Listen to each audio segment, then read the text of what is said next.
from what I understand, you only need about 15 seconds of audio of somebody's voice to be able to replicate everything about them. Welcome to 360 Money Matters, where financial planners Billy and Andrew talk all things financial planning. This podcast aims to increase your knowledge and confidence with all things money. Each week, they will cover topics such as investing, cash flow, budgeting, saving, passive income, debt management, and much more, so you can live a life on your terms without limits.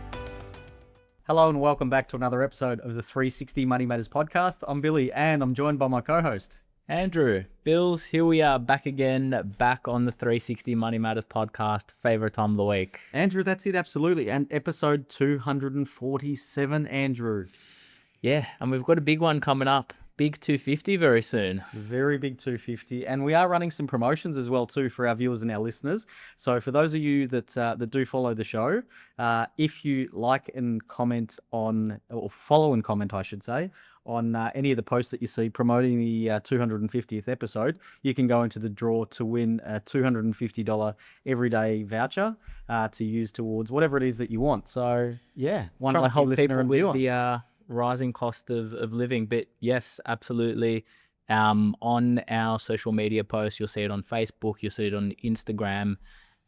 There's a post that talks about episode 250. As long as you follow us and comment the numbers 250 on that post, you go into the running for a $250 voucher and a complimentary consultation with Billy and I, which has to be your, That's worth a lot more than 250. Yeah, exactly right. Absolutely, absolutely. Andrew, what are we talking to everybody about today? So today we are talking about how AI is changing money. And it's not replacing your financial advisor, which is the first one to point out. But no, it's AI is certainly something that has shifted the landscape to a certain degree, but more than anything, it's given more opportunity around what you can analyze and what you can do. So really we're talking about, what has, or what are some of the things that AI has changed now that previously you, was a lot more difficult to do. Yeah, I mean, look, you can take... One of the things that we're seeing is obviously we talk a bit of a different language at times, and we do our best not to do that. We try and keep it in plain English terms so everybody can understand it. But what you can do, and what we are seeing people do, and I think it's great because it helps keeps everybody honest, is basically saying, okay, here's a set of circumstances, a bit of information that I've got.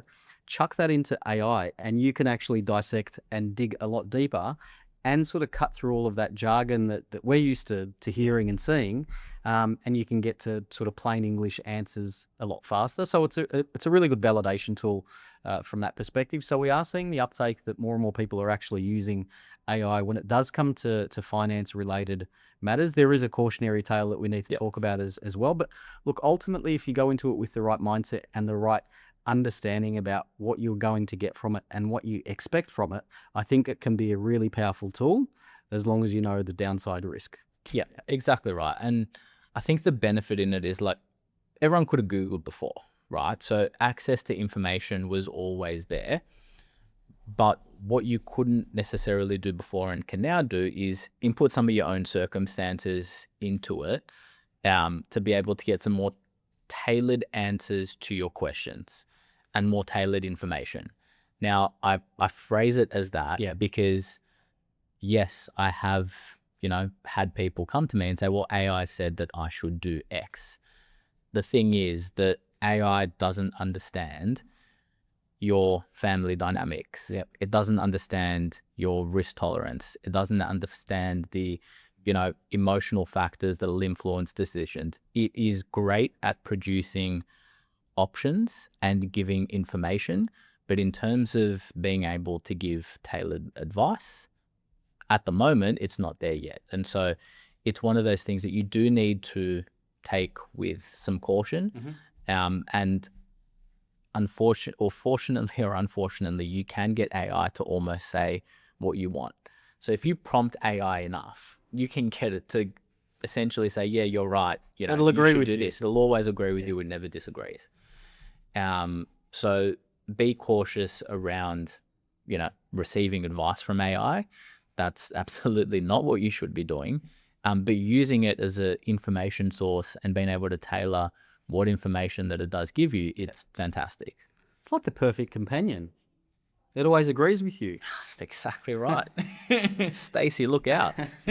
Just on that note, I think the big thing, and this is probably the biggest thing that we see when we're talking to people, is the reason why it's very difficult, and I'd say almost impossible, for people to do their own financial planning is simply because of the emotional part of it, and how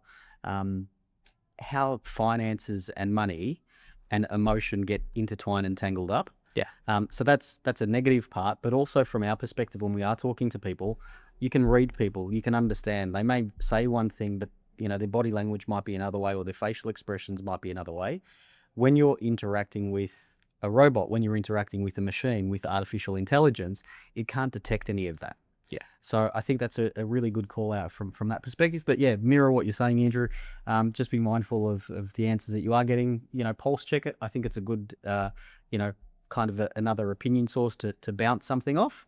But we are seeing more and more of that. And I guess where that does pivot in is probably more of a personal financial assistant that we are seeing. So let's say more simplified things like, you know, taking your household budget and putting it into AI and saying, hey, this is my household budget.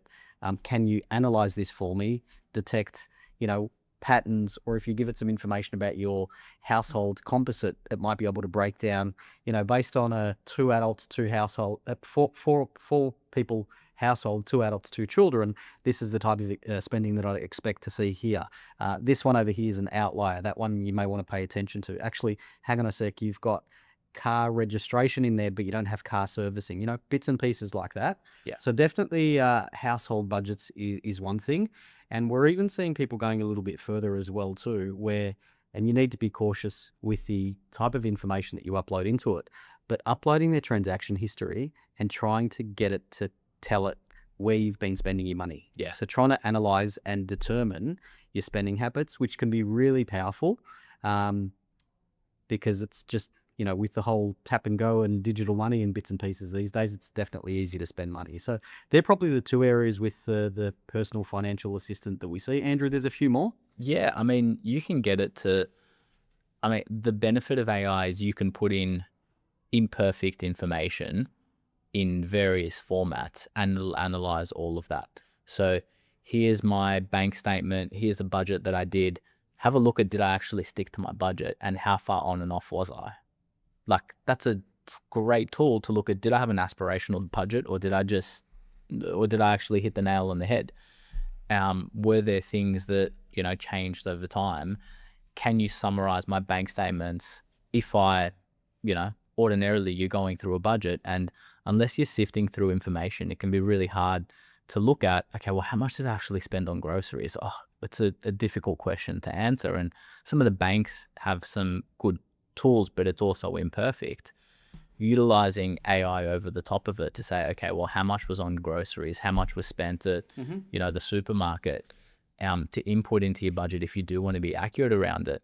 Setting financial reminders, you know, pay, you know, I want a reminder for every bill that's going to come out in the next 12 months that's going to be over $1,000 for argument's sake. You know when it's coming up and you don't actually have to set a reminder for yourself. So being able to use AI as your own personal financial assistant is amazing. And I think that caveating this entire topic is being cautious around the information and the data security of information that you're adding in is certainly an important factor as well, particularly when you're talking about bank account numbers and statements and things like that. Nah, chuck your bank account details in there. TFN, address, dates of birth, you name it. Go for it, Andrew. See what happens. It'll just take over.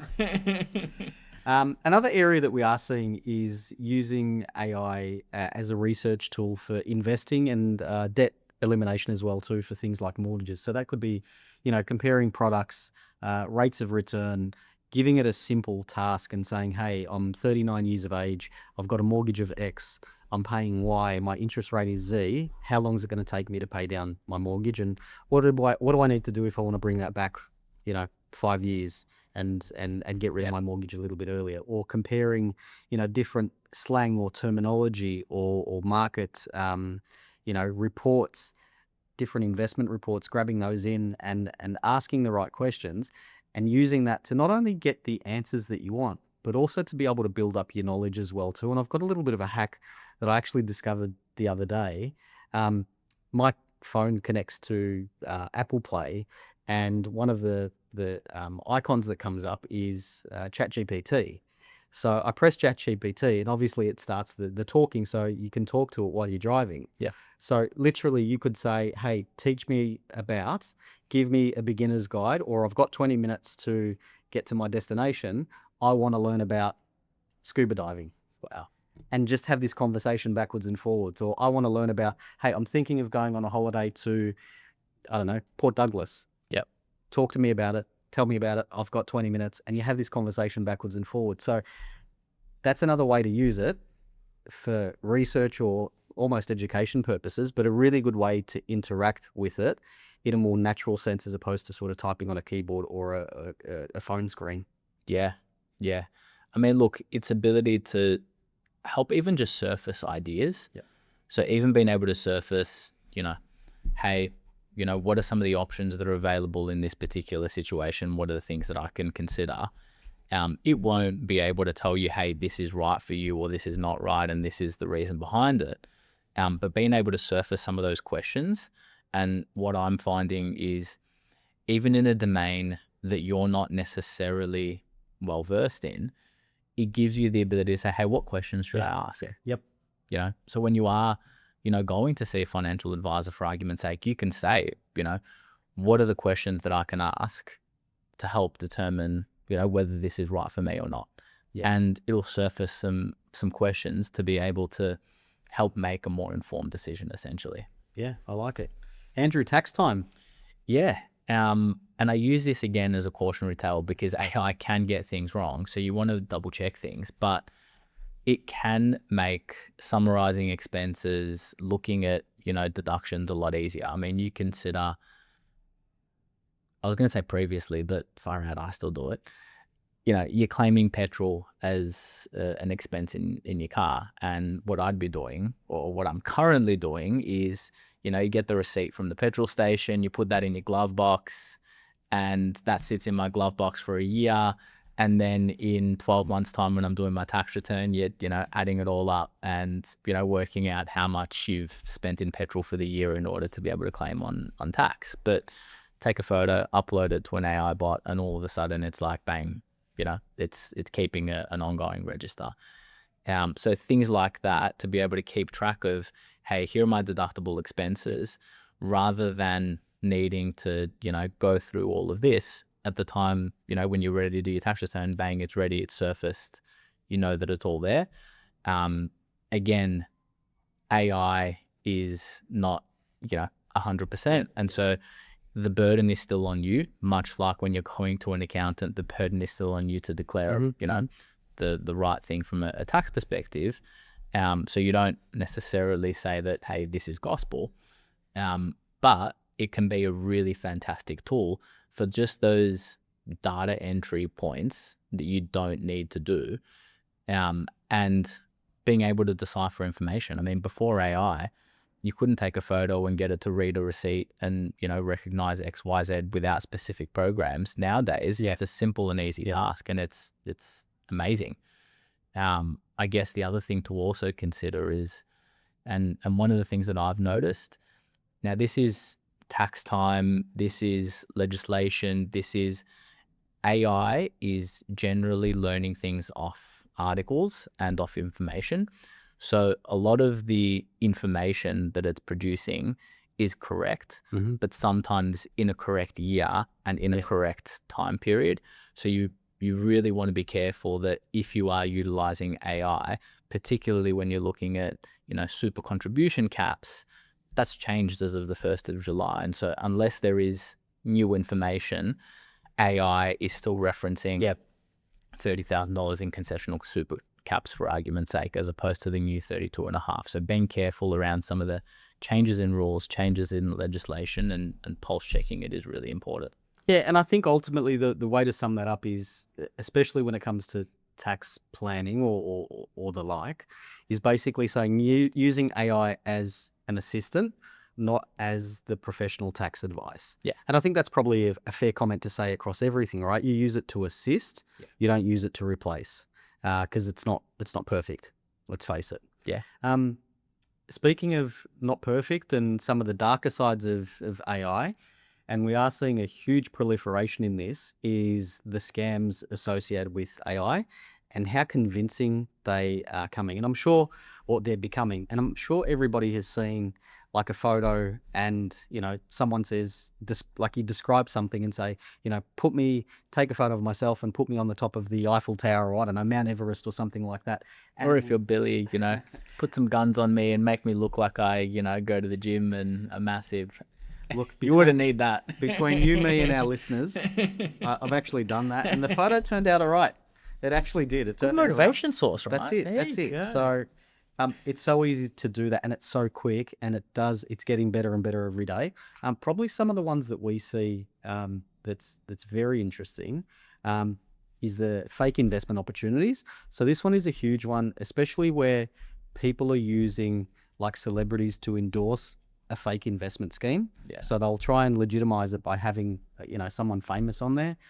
So the vulnerable might click on it, and then they get on the phone and people start to sell them, and away you go.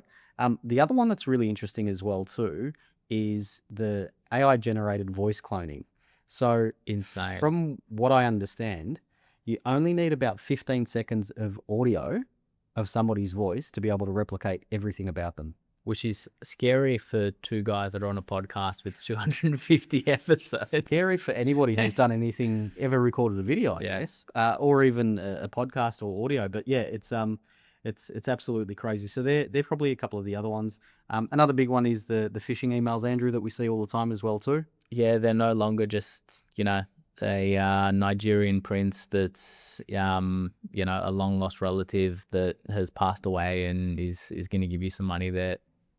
I mean, in all honesty, they look a lot more legitimate, and it's a lot easier to do that at scale. So being careful around some of the scams and how people are using AI to ultimately, rort you of your money is just becoming more and more convincing. So really being careful and going through trusted channels is only ever more important. Just on the Nigerian prince one, right? So everybody knows for it. Well, this is my point. So you see those, and they've been going on for I don't know how many years, right? I imagine that it would only continue if there was some form of success, right? Good. So surely someone was getting scammed, and they were pretty easy to detect. They were pretty crap, right? Imagine these guys now that they've got AI. Yeah. Like if you could catch someone with that crappy Nigerian prince. Yeah, imagine what you can do now. Imagine what you can do now. Well, there was recently, I don't know if you saw the article, where a conveyancer had their emails hacked. It was doing the rounds on the news. Yes. Their emails got hacked, and there was an email that had gone from the conveyancer with some urgency that the purchaser needed to put money into a trust account. Yep. And it wasn't I think it was NAB.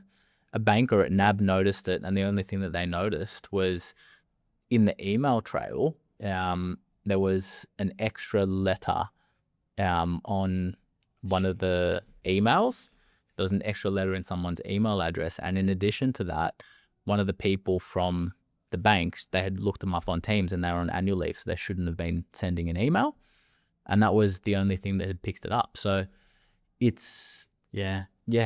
I mean, look, that's hacking. That's not AI, but it's getting scarier. Yeah, no, absolutely. Look, I think a call out for us in terms of what we do, the human side of financial advice, and I think face-to-face advice, solicitors, accountants, you name it.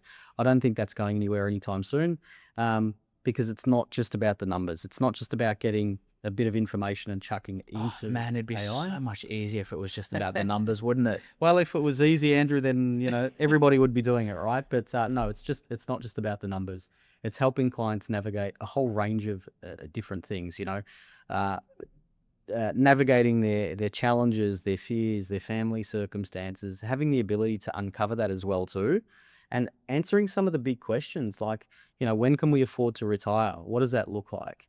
How are we going to support our aging parents because they're getting older, they can't look after themselves. We need to do it. What financial impact is that going to have? Should we upgrade between our family home, or should we invest? These are some of the simple questions that, or we think are simple. They're very, very hard to answer for people. Managing inheritances, huge one. Yeah. You can't be using a machine in order to do that. I feel pretty passionate about that. And I think that, most of the errors that we see people make aren't necessarily people choosing the wrong investment, or aren't necessarily people that are, doing the wrong thing. Yes, you see it sometimes that people make a crazy decision and invest in, something that's absolutely insane and take a huge amount of risk, but that happens few and far between, if I'm 100% honest. Most of the time when people, and it's not an error, when people don't succeed in growing their wealth, it's that they went into something that they weren't 100%, or they weren't 100% on going into it. And so they tried, investment markets turned, they sold at a loss, and all of a sudden, that's resulted in a bad position. And so sometimes the discussions that you're having with a client aren't necessarily, hey, I've got 100 grand to invest, great, let's invest it, and that's it. It's, hey, I've got 100 grand to invest, but I'm scared, and I've never done this before, and should we be putting all of that money all at once, because of the fact that the more that's in there, the more that you can make? Or do we do that progressively over time so you get comfortable with it, so you understand it, so that we avoid a potential decision that we make in the future that's wrong? It's all of the human side of things that really make the biggest difference. And I think like a personal trainer is like the perfect example. You go to a personal trainer to keep you accountable, not because you don't know what to do most of the time. Yeah. Oh, well, after a while you figure it out. Yeah. Yeah. Like you could quite easily look at a whole bunch of videos, or you could get AI to write you a program. But the reason that you go to a personal trainer is there's someone there to keep you accountable. There's someone there at 6 a.m. waiting for you to rock up. And if you don't rock up, then they're there to say, hey, you didn't meet it. What happened? It's the same thing in financial advice. It's someone there to keep you accountable. It's someone there to, talk to when markets have dropped and you're worried and you think that you should sell and that's the wrong thing to do financially. And to realign, okay, is this still what we're trying to aim towards? Are your goals still relevant? Like AI is a fantastic tool that can be used to assist a financial advisor, assist a client, help you learn and explore concepts that have been brought up, help you prepare questions before a meeting, organize documents, organize budgets, organize tax, do all of that stuff. But at the end of the day, taking, your circumstances and everything into account and making an informed decision is very much a human interaction. Yeah, completely agree. And I think that, those people who will get the most value out of their advisors and AI will integrate AI into that process using some of those things that you were talking about. And they'll be the ones who use AI to become better informed to work with those professionals that they've got around them as opposed to not. Yeah. So I think ultimately, if you can embrace it for those things, it definitely makes sense. I mean, most people are leaning into it anyway. But what it does do is it provides, I guess, a greater level of understanding because people have a greater level of knowledge when we're talking to them about that. So for us, it's been positive because people are coming to us and talking about concepts that we already talked to them about and know and love. And it just means that we can spend more time on them and their circumstances and talking about what really motivates them and what they want to achieve. Yeah, absolutely. Bills, another great podcast, another really interesting one as well. I mean, AI is changing and, probably we'll look back on this episode in 12 months time and like, oh, really? That's all we were talking that AI could do, and it does even more. And, there's, more integrations and more tools off the back end of it. But, another another valuable insight, hopefully, to our viewers and our listeners. No, Andrew, well, thank you for today, and to our viewers and our listeners, thank you once again. If you've got a whole heap of value, like, subscribe, share with family and friends. Don't forget about the 250th episode. Find a social post, comment 250 on there to go into the draw to win a $250 voucher and a consultation with Andrew and myself. Andrew, thanks once again. Thanks, Bills. Look forward to catching you all on the next one. Thanks. Thanks for listening today. If you have any questions on what we talked about or would like to have a chat about your money journey, visit us at 360fs.com.au. The information in this podcast is general in nature and does not take into account your personal objectives, financial situation, or needs. It is not financial, legal, or tax advice and should not be relied upon as such. You should consider whether the information is appropriate to your circumstances and seek professional advice before acting on any of the information provided. Past performance is not a reliable indicator of future performance. This information is provided by Billy Amiridis and Andrew Nicolaou of 360 Financial Strategists Proprietary Limited, authorised representatives and credit representatives of Acumen Financial Planning Proprietary Limited.